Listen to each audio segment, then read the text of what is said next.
ಎಲ್ರಿಗೂ ನಮಸ್ಕಾರ ಸ್ನೇಹಿತರೆ, ಎಲ್ಲರೂ ತುಂಬ ಚೆನ್ನಾಗಿದ್ದೀರಾ ಅಂತ ಭಾವಿಸ್ತಾ ಈ ಒಂದು ವ್ಲಾಗನ್ನು ನಿಮ್ಮ ಜೊತೆ ಶೇರ್ ಮಾಡ್ಕೊಳ್ತಾ ಇದ್ದೀನಿ.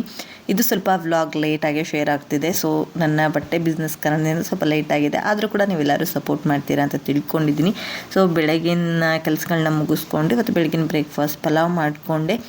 ಇನ್ನು ನಿನ್ನೆ ನೈಟ್ ತಯಾರಿ ಏನೆಲ್ಲ ಆಗಿತ್ತು ಅಂತ ಹೇಳಿ ಶೇರ್ ಮಾಡ್ಕೊತೀನಿ. ನಿನ್ನೆ ನಾವು ಮೆಣಸಿನ್ಕಾಯಿ ತೊಟ್ಟು ತೆಗ್ದಲ್ವ, ಸೊ ಇನ್ನೂ ಇಷ್ಟೊಂದು ತೊಟ್ಟಿತ್ತು.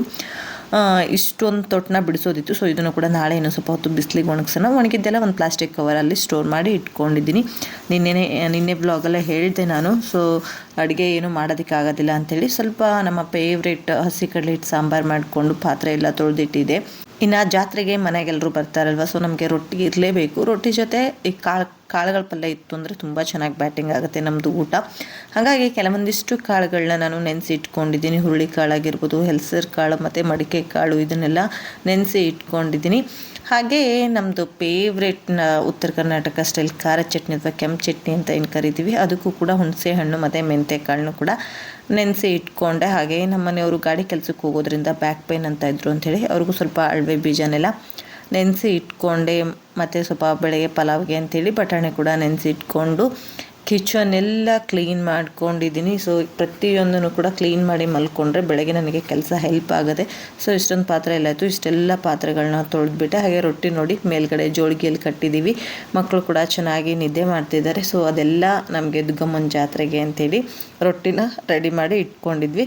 ಸೊ ನೈಟ್ ಇಷ್ಟೊಂದೆಲ್ಲ ಕೆಲಸ ಮುಗಿಸೋ ಅಷ್ಟರಲ್ಲಿ 11 ಗಂಟೆ ಆಗಿತ್ತು.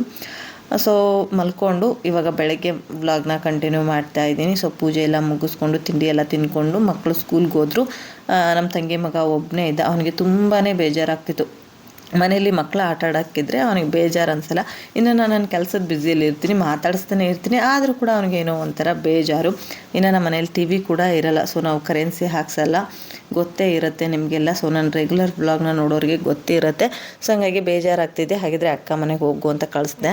ಮಕ್ಕಳು ಸ್ಕೂಲ್ಗೆ ಹೋದರು. ಸೊ ನಾನು ಒಬ್ಬನೇ ಆಗ್ತಿದ್ನಲ್ವ, ನನಗೆ ಬೇಜಾರಾಗ್ತಿತ್ತು ಅಂತೇಳಿ ನನ್ನ ಅಕ್ಕ ಮನೆಗೆ ಕಳಿಸಿದೆ. ನೆಕ್ಸ್ಟ್ ಕಾಳುಗಳನ್ನ ಮೊಳಕೆ ಕಟ್ಟೋದಕ್ಕೆ ಅಂತೇಳಿ ನಾನು ಮೆಶೋದಲ್ಲಿ ಈ ಬಾಕ್ಸ್ನ ಬೈ ಮಾಡಿದ್ದೀನಿ.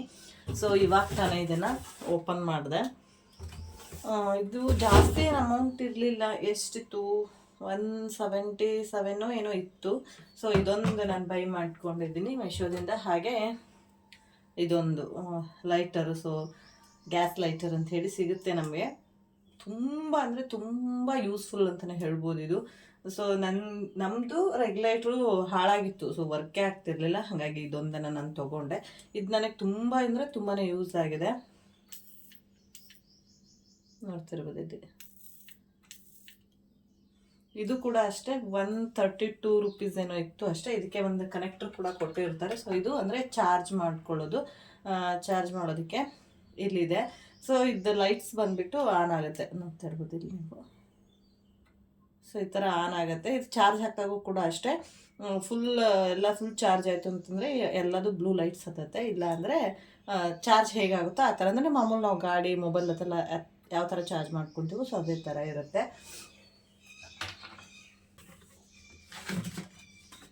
ನೋಡಿ ಇದರಲ್ಲಿ ಕೊಟ್ಟಿದ್ದಾರೆ ಕಾಳುಗಳನ್ನ ಮೊಳಕೆ ಕೊಟ್ಟೋದಕ್ಕೆ ತುಂಬ ಯೂಸ್ಫುಲ್ ಅಂತ ಹೇಳಿ. ನೋಡೋಣ, ಫಸ್ಟ್ ಟೈಮ್ ತರಿಸಿದ್ದೀನಿ, ಯೂಸ್ ಮಾಡೋಣ. ಸೊ ನೋಡಿ ಸ್ನೇಹಿತರೆ, ಈ ಥರ ಇದೆ.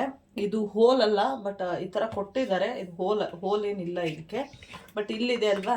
ಸೊ ಈ ಪ್ಲೇಸಲ್ಲಿ ಇದು ಹೋಲ್ ಇದೆ.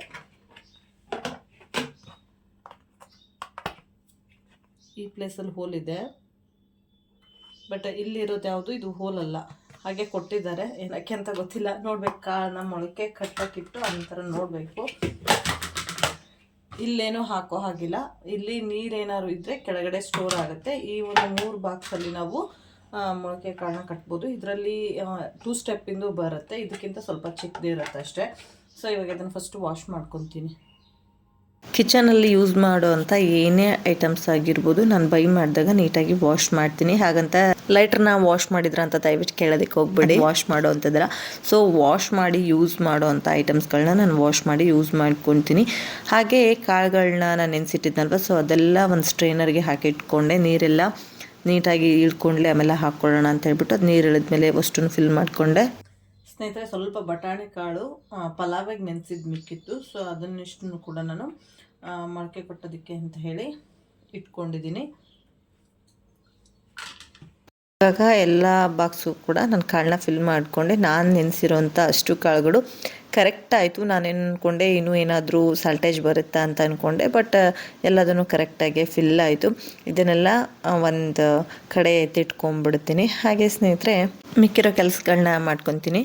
ಇನ್ನು ಮೆಂತ್ಯಕಾಳು ಕೂಡ ಚೆನ್ನಾಗಿ ನೆಂದಿದೆ, ಹುಣಸೆಹಣ್ಣು ಕೂಡ ಚೆನ್ನಾಗಿ ನೆಂತ್ಕೊಂಡಿದೆ. ಫಸ್ಟು ಬಟ್ಟೆ ವಾಶ್ ಮಾಡಿ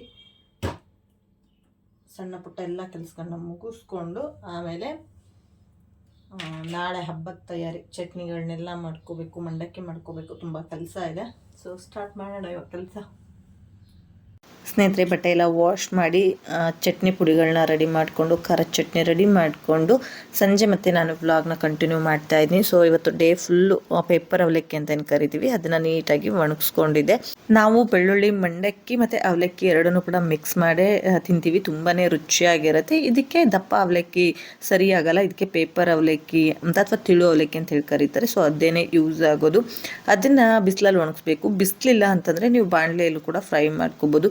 ಮಳೆಗಾಲದಲ್ಲಿ ಈ ಥರದ ಐಟಮ್ಸ್ನ ಜಾಸ್ತಿ ತಿನ್ನಬೇಕು ಅನ್ಸುತ್ತಲ್ವ. ಸೊ ಆ ಮೂಮೆಂಟಲ್ಲಿ ನಾವು ಬಾಣಲೆಯಲ್ಲೂ ಕೂಡ ಬಿಸಿ ಮಾಡ್ಕೊಳ್ತೀವಿ. ಅದು ಗರಿ ಗರಿಯನ್ನು ಹಾಗಿದ್ರೆ ತುಂಬ ಚೆನ್ನಾಗಿರುತ್ತೆ.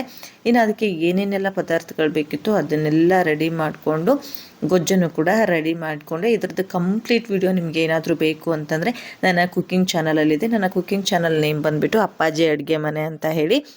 ಹಾಗೆ ಸ್ನೇಹಿತರೆ, ಈ ಒಂದು ರೆಸಿಪಿ ಏನಿದೆ ನಾವು ಅಪ್ಪಾಜಿ ಮದುವೆ ಮನೆಗಳಲ್ಲೆಲ್ಲ ಮಾಡ್ತಿತ್ತಲ್ವ, ಸೊ ಅದೇ ಸೇಮ್ ರೆಸಿಪಿನ ನಾನು ನಿಮ್ಮ ಜೊತೆ ಶೇರ್ ಮಾಡ್ಕೊಂಡಿದ್ದೀನಿ. ನಮ್ಮ ಅಪ್ಪಾಜಿ ಯಾವುದೇ ಒಂದು ಫಂಕ್ಷನ್ಗೆ ಹೋಗಲಿ, ಮದುವೆ, ಚಿಕ್ಕ ಪುಟ್ಟ ಸಮಾರಂಭಗಳಿಗೆ ಹೋಗಲಿ, ನಮ್ಮ ಕಡೆ ಎಲ್ಲ ಉಪ್ಪಿಟ್ಟು ಜೊತೆ ಮಂಡಕ್ಕಿ ಫೇವ್ರೇಟ್ ಅಂತಲೇ ಹೇಳ್ಬೋದು. ಬಂದವರಿಗೆ ಫಸ್ಟು ಮಂಡಕ್ಕಿ ಕೊಡ್ತಾರೆ. ರಿಲೇಷನ್ ಊರಿಗೆ ಹೋಗ್ಬೇಕಾದ್ರೂ ಕೂಡ ಈ ಥರ ಮಂಡಕ್ಕಿನ ಕಟ್ಕೊಡ್ತಾರೆ. ಇದು ತುಂಬ ರುಚಿಯಾಗಿರುತ್ತೆ. ನಮ್ಮ ಅಪ್ಪಾಜಿ ಮಾಡೋದು ಹೈಲೈಟ್ ಆಗಿರುತ್ತೆ. ಸೊ ಅದೇ ರೆಸಿಪಿನೇ ನಾನು ನಿಮ್ಮ ಜೊತೆ ಶೇರ್ ಮಾಡ್ಕೊಂಡಿದ್ದೀನಿ. ಕಂಪ್ಲೀಟ್ ವಿಡಿಯೋನ ನಾನು ಅಪ್ಪಾಜಿ ಅಡುಗೆ ಮನೆ ಚಾನಲಲ್ಲಿ ಚೆಕ್ಔಟ್ ಮಾಡಿ. ಈ ವಿಡಿಯೋ ಇಷ್ಟ ಆದರೆ ಲೈಕ್ ಮಾಡಿ, ಫಾಲೋ ಮಾಡಿ. Thank you for watching. Love you all. Bye.